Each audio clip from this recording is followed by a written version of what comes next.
Hi, my name is Melinda Parks. I'm one of the owners at Free State Advisors in Overland Park. This video is specifically for young adults who are just getting started out in their careers and want to think about saving.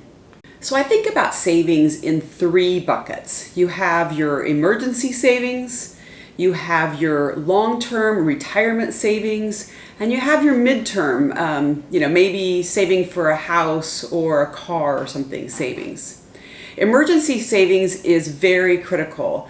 Most households need at least 3 to 6 months of your living expenses in an emergency savings account. That should be somewhere where that money is not at any risk of loss.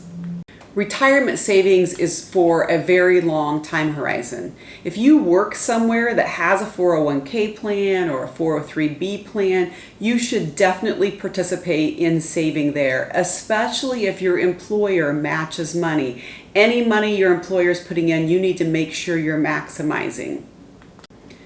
Most young adults will want to save that money in a Roth option if it's available in your plan. Most plans will have that, but not all.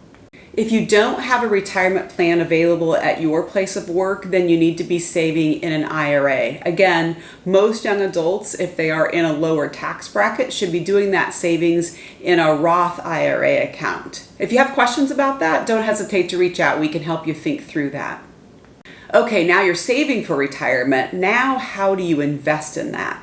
Again, you have a long time until you retire. Over long periods of time, we know that stocks have always outperformed bonds. We highly recommend that young adults put substantially all of their assets in stock holdings. Okay, that midterm savings, we said before, that can be a lot of different things. Maybe you're saving for a house, maybe you're saving for a wedding, maybe you're saving for a car, maybe you're saving to have a little bit of flexibility down the line, and that is all fantastic. To invest that midterm savings money, you really want to think about what the time horizon is on the money. The longer time horizon, like your retirement money, you want to be more substantially allocated to stock. But in your midterm savings, you may not want to put some or all of those funds at risk. And so you might think about a portfolio that is a mix of stocks and bonds. You also may think about investing in that portfolio over time. We call that dollar cost averaging into the market.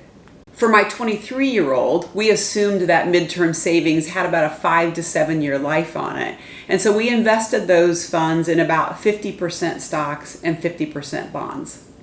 For my 23-year-old, we assumed that midterm savings had about a 5 to 7 year timeline on it. So we invested 50% in stocks and 50% in bonds. This will allow that funds to grow if the stock market is growing, but not to have all the volatility that may come with the stock market. You can open up a brokerage account at any custodian, Schwab, Fidelity, Vanguard, and find some really good exchange traded funds there to invest in. If you want help picking out some funds just to get you started, please let us know. I hope this has been helpful, and I hope it gets you thinking about starting savings. If you want to talk further, give me a call.